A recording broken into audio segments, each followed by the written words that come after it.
L'homme et la couleuvre, Jean de La Fontaine.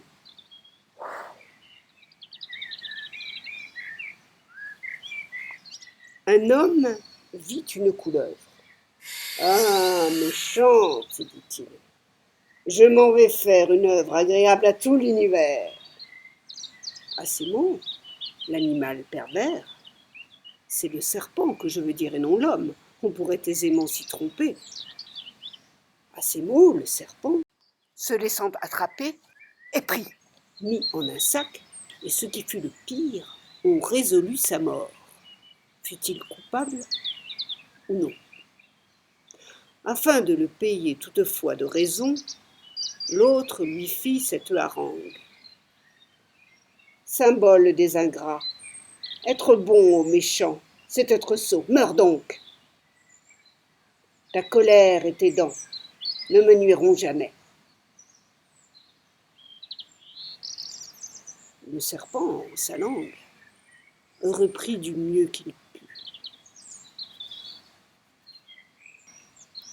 S'il fallait condamner tous les ingrats qui sont au monde, à qui pourrait-on pardonner?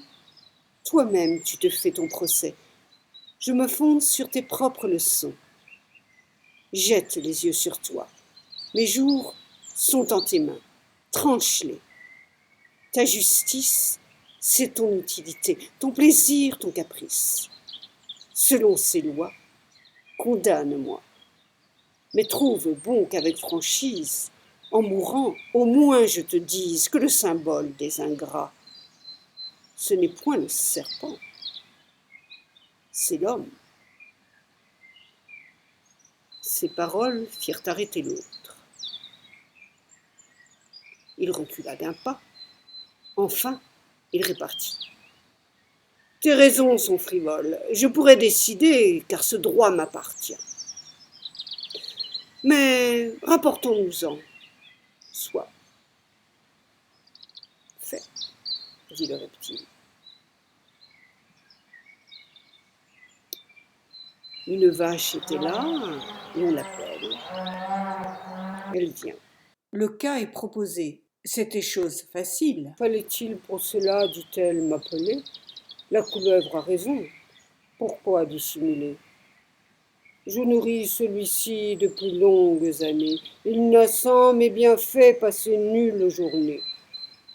Tout n'est que pour lui seul. Mon lait et mes enfants le font à la maison revenir les mains pleines. Même j'ai rétabli sa santé que les ans avaient altérée, et mes peines ont pour but son plaisir ainsi que son besoin. Enfin, me voilà vieille, il me laisse en un coin sans herbe. S'il voulait encore me laisser paître, mais je suis attachée, et si j'eusse eu pour maître un serpent, eût-il su jamais pousser si loin l'ingratitude? Adieu, j'ai dit ce que je pense. L'homme, tout étonné d'une telle sentence, dit au serpent. Faut-il croire ce qu'elle dit? C'est une radoteuse, elle a perdu l'esprit. Croyons ce bœuf.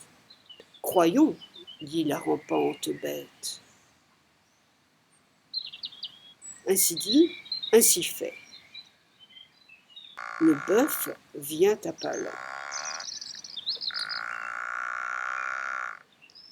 Quand il eut ruminé tout le cas en sa tête, il dit que du labeur des ans pour nous seuls, il portait les soins les plus pesants.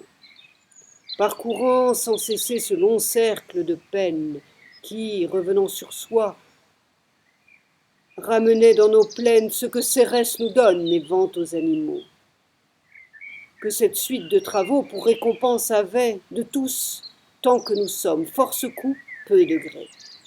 Puis, quand il était vieux, on croyait l'honorer chaque fois que les hommes achetaient de son sang l'indulgence des dieux.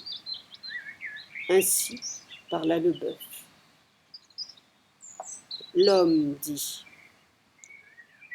Faisons taire cet ennuyeux déclamateur. Il cherche de grands mots et vient ici se faire Au lieu d'arbitre, accusateur. Je le récuse aussi. L'arbre, étant pris pour juge, ce fut bien pis encore. Il servait de refuge contre le chaud, la pluie et la fureur des vents. Pour nous seuls, il ornait les jardins et les champs. L'ombrage n'était pas le seul bien qu'il sût faire. Il courbait sous les fruits. Cependant, pour salaire, un rustre l'abattait. C'était là son loyer. Quoique pendant tout l'an libéral, il nous donne ou des fleurs au printemps, ou du fruit en automne. L'ombre l'été, l'hiver, les plaisirs du foyer. Que ne les mondait tant, on sent prendre la cognée. De son tempérament, il eût encore vécu. L'homme, trouvant mauvais que l'on l'eût convaincu, voulut à toute force avoir cause gagnée. « Je suis bien bon, dit-il, d'écouter ces gens-là. Du sac et du serpent. » Aussitôt, il donna contre les murs tant qu'il tua la bête.